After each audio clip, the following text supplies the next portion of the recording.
I hate bugs. I think they're creepy, they're crawly, they're gross. And I live in Florida where they are big enough to pay rent. So let's turn them into something fun. Welcome back. I'm Christine. This is Mike. Thank you for all of the suggestions that you gave me in my community post. I also want to apologize to those of you who thought that I was doing something 3D. Your suggestions were still amazing.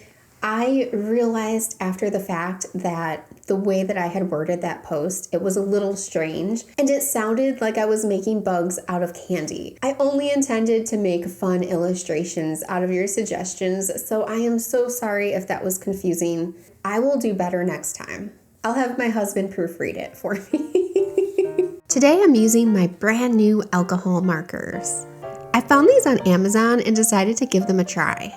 I've been curious about alcohol markers for a while, and this brand caught my eye because they're affordable. There are 62 colors, and the markers have a chisel tip and a fine tip. I've never used these before, so let's just dive right in. It's important to have the right paper for alcohol markers, and this one is durable. Look at how hard this cover is. It even comes with a sheet protector to keep the markers from bleeding onto the next page. Alright, I'm feeling pretty confident, so bring on the first piece of candy. A Hershey Kiss. It's the perfect Valentine's Day treat.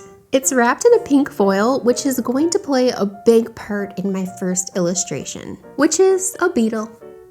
I've never used alcohol markers before, so before filming this video, I took a few online courses to try and figure out what might work best for me.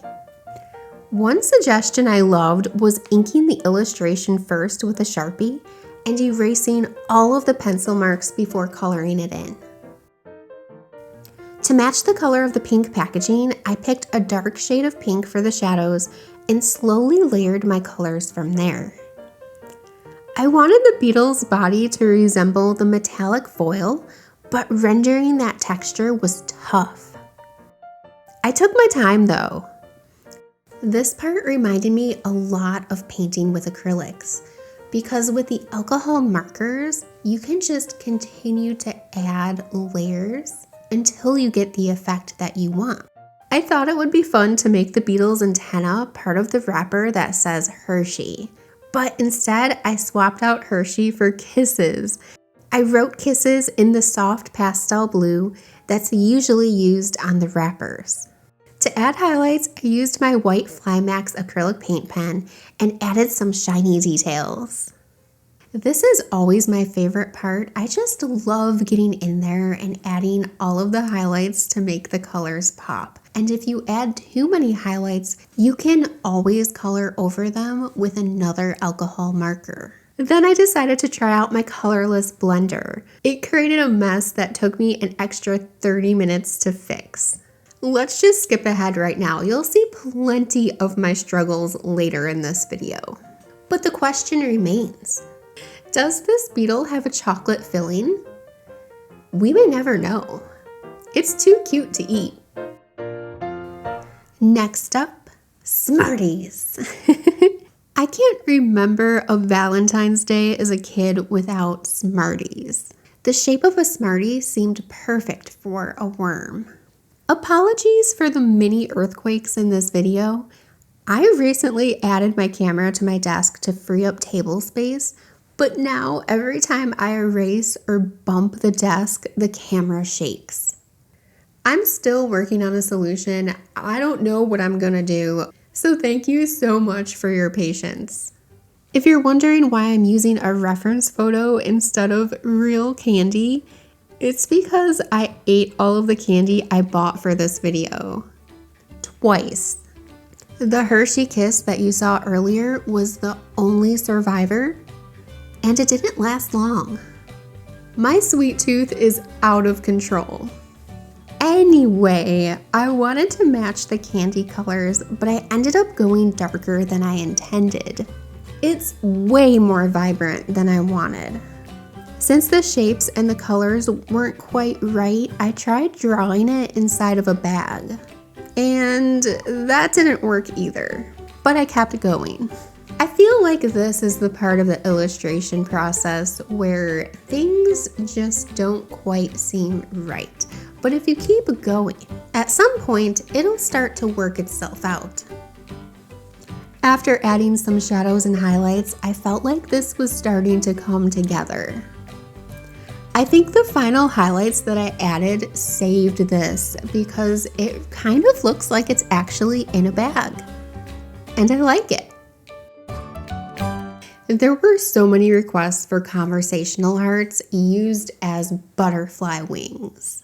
I was so excited about this one because I love butterflies and I want to take every opportunity that I have to create a butterfly. It seemed like this would be a fun and easy idea, but I was wrong. First, I forgot to erase my pencil lines before adding marker, which threw me off completely. Then I struggled to choose the right colors. These hearts are pastel, so I had to go at least 2 shades lighter than normal because blending alcohol markers on top of each other darkens the colors, which is exactly what happened with the Smarty Worm, and I wanted to learn from my mistakes. I was stressed because even though the markers blended beautifully, I wasn't prepared for how dark they got when I was layering. I had to take my time letting each layer dry before adding the next. As a side note, I've been thinking about combining these markers with my bubble art, but I definitely need more practice first.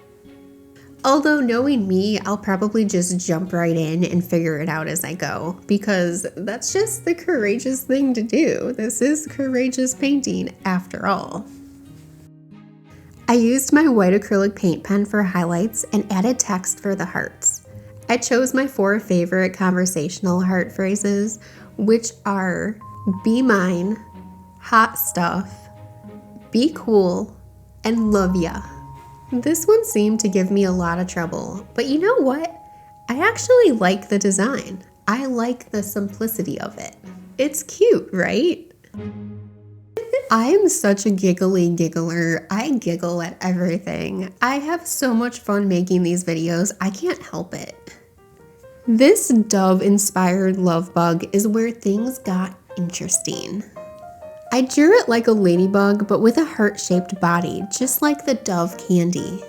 Dove wrappers are foil, which I learned was challenging earlier with the Hershey's Kiss beetle. But I just went for it, which I'm sure isn't a surprise.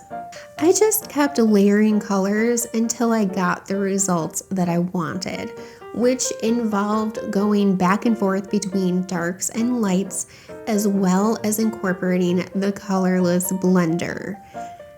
The colorless blender was a little scary because it kind of created a mess. It also kind of looked like foil. The texture it created was unique and unexpected, so naturally, I liked it. For highlights, I used my white Artex paint marker for thick lines and my Flymax paint marker for thinner details. The contrast between the bright white and the dark red gave it a foil-like appearance, and I was stunned. Instead of writing the word dove on the back, I chose to be different and I wrote the word love. It's a bit different from the candy, but the inspiration is there. Most importantly though, it's cute. Lastly, I made a moth inspired by Sour Patch watermelon candy. I say inspired because moths usually have much longer wings. Not sure why I made them so short, but I do love moths just as much as butterflies, so I'm sure I'll make more in the future with the appropriate sized wings, so let's not freak out about that, okay? Oh, and I already told you that I ate all of the candy for this video, right? Well, I think you should know that the Sour Patch Kids were the first to go. It's because they're my favorite candy right now. I love the sour flavor covered with the sweet sugar on top. I can't get enough of it. When I bought these, I had to choose between black cherry and watermelon. So I bought both. I've never had the black cherry flavor before, and it's so good. I chose the watermelon over the black cherry for the video because I felt like it was more Valentine's Day inspired. Black cherry would be perfect for Halloween though, and don't you worry, I'm doing this again for Halloween. I'll be revisiting this video idea, but I'll tackle the more creepy bugs, like spiders, and cockroaches, and mosquitoes. I don't know. We'll have fun with it. This watermelon moth is my favorite of all 5 illustrations that we did today. I loved blending the colors and adding little details to make it look like a juicy watermelon. I even added tiny seeds in the wings with a black Sharpie pen. Once I finished the base layers, I added deeper red tones and tons of highlights. I added a ton of highlights because I thought it would look like sugar. I'm not sure that it does, but it still looks tasty enough to eat. I had so much fun making this video. Let me know in the comments section if I should turn this into some kind of a series. I definitely want to create more things with you in the future.